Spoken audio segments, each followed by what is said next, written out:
สวัสดีทุกคนวิดีโอนี้วันเพชรจะได้กลับบ้านเนาะทุกคนกลับบ้านเกินเนาะไปเบิ่งแม่บ่สบายเนาะ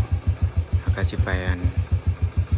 เพชรทานพ่อตู้เนาะเพชรกองบุญให้พ่อตู้เขาที่เพิ่นเสียหาก็เสียไปช่วง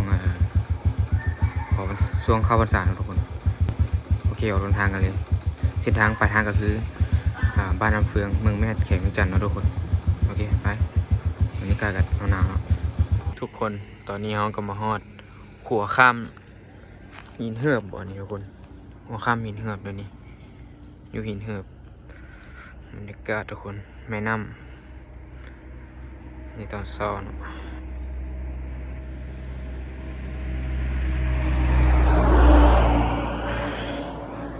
เดินทางโดยรถจักร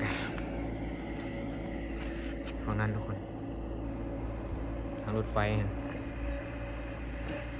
ด่วนทางรถไฟ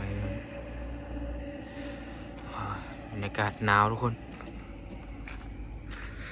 คือจะมีป่าหลายนะทุกคนนี่เล็ก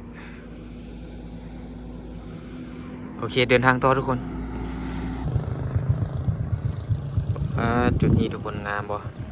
เป็นผาหินทั้งเบิดอยู่ที่วังเวียงทุกคนผาหินอันนี้ก็มาขับรถนี่ฮอดวังเวียงแล้วทุกคนปิดผาทุกคนเนาะอยู่ที่วังเวียงจากน้อยนี่ก็ซิมีน้องมาอีกคนหนึ่งทุกคนเดินทางไปด้วยกันบรรยากาศในการเดินทางมันเจอภูผาป่าไม้ทุกคนเนาะที่ประเทศลาวนี่อันนี้ก็เป็นตูบน้อยทุกคนตูบสำหรับเขาเจ้าขายของอยู่ของกินเนาะสำหรับชาวบ้านเนาะทุกคนนี่อันนี้เป็นกองไฟเป็นก่อมันหนาวเนาะอันนี้จะเป็นห้อยขายสินค้าอย่างเนาะที่มันมีขายมาขายอยู่นี่เนาะ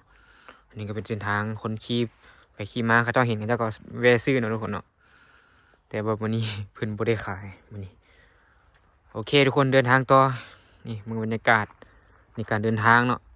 เขาจะไปพุ่นได้ทางแต่ว่ารถพอดีขี่ไกลละอันโค้งมานี่ทุกคนเนาะขี่ไปต่ออันนี้ก็อยู่ที่วังเวียงเนาะสิไปกาสีทุกคนใครชอบกาสีเสร็จแล้วอันนี้ก็เป็นเส้นทางแยกไปของแม่เนาะทุกคนเนาะเขาต้องกำลังปลูกยางทุกคนนี่ก็เป็นบรรยากาศเนาะทุกคนทางสิไปเมืองแม่เนาะทุกคนเนาะนี่ทุกคนบรรยากาศนี่อันนี้อยู่ในขัวเนาะอันนั้นเขาจะกำลังปูทางอย่างอีกเนาะทุกคนปูละเทื่อนึงอันนี้ก็จะปูทับอีกเป็น2 เทื่อเนาะนี่บรรยากาศดีทุกคนอันนี้ก็ชาวบ้านก็จะเฮ็ดสวนเนาะส่วนหลายแถวนี้นะเขาจะเฮ็ดสวนมักแตงกระลำปีสวนอีหยังหลายๆมักไม้น่ะคนเนาะพืชผักอีหยังต่างๆเนาะนี่วิวบรรยากาศทุกคนโอเคเดี๋ยวเราเดินทางต่อทุกคนเขาจะไปเส้นนี้แหละนี่เขาจะไปเมืองแม่เนาะทุกคนเนาะนี่ไปเส้นทางนี้แหละก็เดินทางด้วยรถจักรนี่แหละคนอันนี้ก็เป็นบรรยากาศเนาะในทุ่งนาที่เจ้าอันนี้เขาเจ้ากำลังเฮ็ดสวนเด้อทุกคนเด้อนี่เขาต้องเฮ็ดบ่แล้วเนาะทุกคนเนาะอีกประมาณเดือนนี่น้ำบะเบิงน่าจะเขียวเบิดแถวนี้นี่เขาเจ้าจะเฮ็ดสวนเนาะทุกคนนี่เป็นภูผาป่าไม้อ้อมเนาะทุกคนอันนี้ขัดบางส่วนเขาเจ้าก็เฮ็ดแล้วเนาะนี่บ่ทุกคนเป็นสวนผักเนาะนี่ชาวบ้านประชาชนแถวนี้เนาะเขาเจ้าเฮ็ดนี่ทุกคนบรรยากาศแถวนี้เส้นทางไปเมืองแม่เด้อทุกคนเด้อเมืองแม่แข่งเวียงจันทน์โอเคเดินทางต่ออีกทุกคนเราจะกำลังสร้างเนาะทุกคนโอเคทุกคนคลิปนี้คนผิดก็จะได้จบไปเพียงเท่านี้นะทุกคนเพราะว่าแบตก็สิเบิดแล้วนะทุกคนโอเคอย่าลืมฝากกดไลค์กดแชร์เพื่อนเด้อ